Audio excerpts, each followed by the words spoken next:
श्वेता, कैसी हो? बहुत दिनों बाद दिखाई दी। और ये तुम्हारा बेटा है? कितना क्यूट है।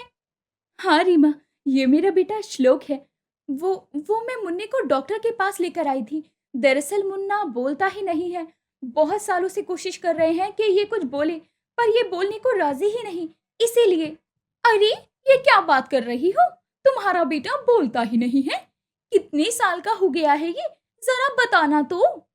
रीमा, अभी तो ये पूरे 4 साल का हो गया है। क्या बताऊं, ना जाने कितने ही डॉक्टर्स को दिखा लिया, लेकिन अब तक कोई फायदा भी नहीं हो रहा।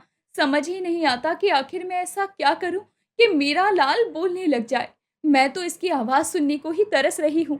अरे, कभी कभी ना दवा के साथ में दुआ की भी जरूरत पड़ती है श्वेता। कहीं किसी को दिखाया भी है कि नहीं? वो अब तक तो नहीं दिखाया। तुम कहना क्या चाहती हो? मुझे थोड़ा खुल के बताओ। अरे, तुम्हारे मोहल्ले में ही तो रहती है वो।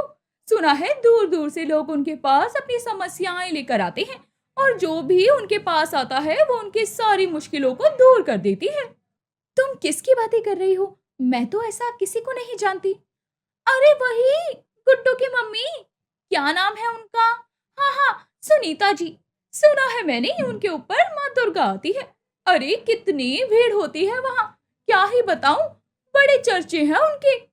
अच्छा, अगर ऐसी ही बात है तो मैं आज ही इनसे कहूंगी कि जाकर पता करके आए। क्या पता माता रानी की कृपा से मेरा मुन्ना भी बोलने लगे और सब कुछ ठीक हो जाए।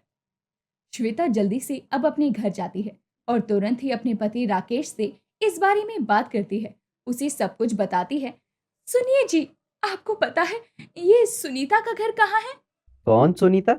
अरे वही, जिनके ऊपर स्वयं साक्षात दुर्गा माँ आती है, जो सबकी परेशानियां हर लेती हैं। क्या? ये कैसी बहकी बहकी बातें कर रही हो? कहीं ऐसा भी होता है भला? नहीं जी, मैं सच कह रही हूँ। आज मुझे रीमा मिली थी। उसी के मुंह से मुझे पता चला कि उनके घर दूर दूर से लोग अपनी परेशानियां लेकर आते हैं। आखिर एक बार हमारे मुन्ना को उन्हें दिखाने में हर्ज ही क्या है? क्या पता हमारा मुन्ना बोलने ही लग जाए और हमारी सालों की परेशानी ठीक हो जाए। देखो, आजकल ऐसे ढोंग बहुत चलते हैं। मेरी मानो तो तुम इन सब चक्करों में मत पड़ो, समझी? राकेश की बातों से श्वेता समझ चुकी थी कि उसे खुद ही सुनीता के घर का पता लगाना होगा, और राकेश इसमें उसका बिल्कुल भी साथ नहीं देने वाला था। आखिरकार लोगों से पूछते पूछते श्वेता वहां पहुंच ही जाती है और वहां जाकर बोलती है।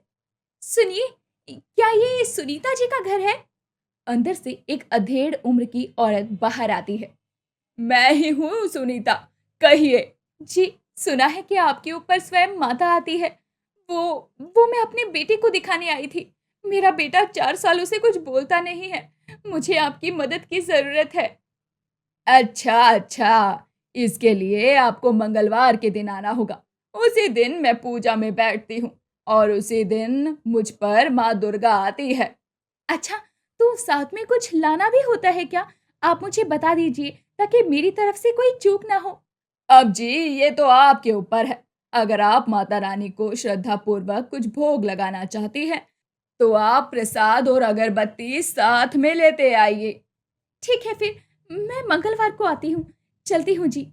इसके बाद सुनीता वहां से चली जाती है। देखो सुनीता, यूं माता रानी के नाम पर भले लोगों को ठगना ठीक नहीं है। एक ना एक दिन तुम्हें माता रानी इसका दंड जरूर देंगी। अरे, आप तो चुप ही रहो जी। दंड वंड का तो पता नहीं। फिलहाल तो मुझे एक बकरा फंसा दिखाई दे रहा है। इससे तो मैं तगड़ा माल वसूलूंगी। देखते ही देखते अगला मंगलवार आ गया। वहां जाने से पहले श्वेता सुबह उठकर सबसे पहले माँ दुर्गा की पूजा करती है और माँ दुर्गा के चरणों के पास अपने हाथ जोड़कर कहती है। हे माता रानी, चाहे कोई कुछ भी कहे, मुझे आप पर पूरा भरोसा है। आप मेरे मुन्ने के साथ में कुछ भी बुरा नहीं होने देंगी। वो बहुत जल्द बोलेगा। बस मेरा ये विश्वास टूटने मत देना माँ। इसके बाद श्वेता मुन्ना को लेकर सुनीता के घर पहुंचती है। सुनीता ध्यान में मग्न होकर माँ दुर्गा की पूजा में लीन रहती है और उसके हाथों में घंटी और मुख से माता रानी के जयकारे निकल रहे थे। तभी सुनीता की नजर मुन्ने पर पड़ती है। अरे, यही है क्या तेरा मुन्ना? चल बता अब। जी, मेरा मुन्ना 4 साल का हो गया है, लेकिन बोलता नहीं है। इसीलिए मैं मुन्ना को माँ दुर्गा की शरण में लेकर आई हूँ। अब आप ही कुछ उपकार कीजिए और मेरे मुन्ना को ठीक कर दीजिए। अच्छा, जब मैं भजन में बैठूंगी और मेरे ऊपर माँ आएगी, तो तुम उनसे अपनी सारी परेशानी कह देना। वो तुम्हारी सारी परेशानियों का समाधान कर देगी। इसके बाद सुनीता माता रानी के भजन गाने शुरू कर देती है। देखते ही देखते वो अपने सर को जोर जोर से घुमाने लगती है। उसके बाल भी खुल जाते हैं और माँ दुर्गा उसके ऊपर आ जाती है। ये देखकर श्वेता रोने लग जाती है। हे माँ, मैं बड़ी आस लेकर आपके पास आई हूँ। दया करो माँ, मेरा बेटा बहुत कष्ट में है। ऐसी कृपा करो कि ये बोलने लग जाए। माँ, माँ दया करो अपनी बच्ची पर। मेरे बेटे को बोलने की शक्ति दो माँ। बेटी, तू रो मत। तेरा बेटा बहुत जल्द बोलेगा। ये चावल उसे रोज थोड़े थोड़े करके खिला देना और हर मंगलवार माता रानी के दरबार में हाजिरी जरूर लगाना। जाओ बेटी, तेरा बेटा जरूर बोलेगा। ऐसा कहकर सुनीता उसे चावल के कुछ दाने दे देती है।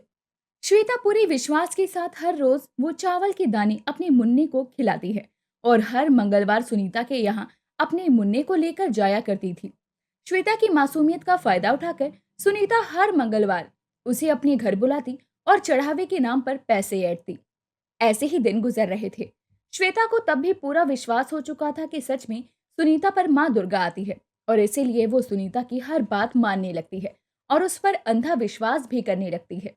श्वेता पूरी विश्वास और निष्ठा के साथ हर रोज माता रानी की पूजा करती और अपने बेटे के लिए उनसे प्रार्थना करती। हे माँ दुर्गा, मुझे पूरा विश्वास है कि आपकी कृपा से मेरा बेटा बहुत जल्द बोलने लगेगा। एक सच्चे भक्त को इस तरह ठगता देखकर माँ दुर्गा को सुनीता पर बहुत गुस्सा आता है। अगली सुबह मंगलवार के दिन जब सुनीता हमेशा की तरह माँ दुर्गा के आने का नाटक कर रही थी, अचानक उसके पूरे शरीर में दाने निकल आते हैं। ये देखकर सुनीता अब जोर जोर से चिल्ला उठती है। आ, अरे ये क्या हो गया? अचानक से मेरे पूरे शरीर पर ये क्या हो रहा है? मेरा बदन बहुत तेज जल रहा है। ये सब क्या हो रहा है मेरे साथ? मैंने तो पहले ही कहा था, इस तरह माँ दुर्गा के नाम पर माँ के भक्तों को ठगना ठीक नहीं। आखिरकार माँ दुर्गा ने तुम्हें तुम्हारे किए का फल दे ही दिया। सुनीता को अब अपने किए पर बहुत पछतावा होता है। वो अपनी भूल सुधारने के लिए तुरंत श्वेता को अपने घर बुलाती है और उससे माफी मांगने लगती है। मुझे माफ कर दो बेटी, मुझसे बहुत बड़ी भूल हो गई है। मैंने तुमसे झूठ बोला। मेरे ऊपर कोई माता नहीं आती। मैंने तुमसे पैसे ऐंठने के लिए ये सब ढोंग किया। देखो, माता रानी ने मुझे मेरी गलती की सजा दे दी। मैं कसम खाती हूँ, आज के बाद कभी ये नाटक नहीं करूंगी। मुझे माफ कर दे बेटी। ये सब कुछ सुनकर श्वेता बहुत निराश हो जाती है। उसकी ये आखिरी उम्मीद भी अब खत्म हो चुकी थी। घर वापस आकर वो माता रानी की मूर्ति के सामने रोने लग जाती है। हे माँ, आखिर क्यों किया आपने मेरे साथ ऐसा? ऐसा मेरे साथ ही क्यों होता है? अब मेरे मुन्ने का क्या होगा माँ? माँ, मेरा मुन्ना के सच में कभी नहीं भूल पाएगा। मैं उसकी आवाज सुनने को ऐसे ही तरसती रह जाऊंगी। भले ही सुनीता आंटी की भक्ति झूठी हो, लेकिन मैंने तो अपनी भक्ति में कभी कोई कसर नहीं रखी माँ। फिर आपने मेरे साथ ऐसा क्यों किया? मेरा मुन्ना कब भूलेगा माँ? ये सुनकर माँ दुर्गा को श्वेता पर दया आ जाती है और अगली सुबह अचानक से उसका मुन्ना बोलने लगता है। माँ, माँ। जैसे ही श्वेता के कानों में अपने मुन्ने का ये स्वर गूंजता है, उसे बहुत खुशी होती है और वो तुरंत ही माँ दुर्गा के चरणों में जाकर अपना माथा टेक कर उनसे कहती है।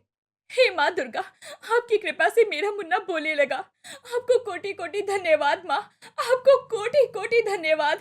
माता रानी तेरी जय हो। सच में तुझ में असीम कृपा है, असीम शक्ति है। तू सारे दुख हर लेती है। आखिर तूने मुझ गरीब की सुन ली और एक माँ का बेटा बोलने लगा। माँ दुर्गा की जय।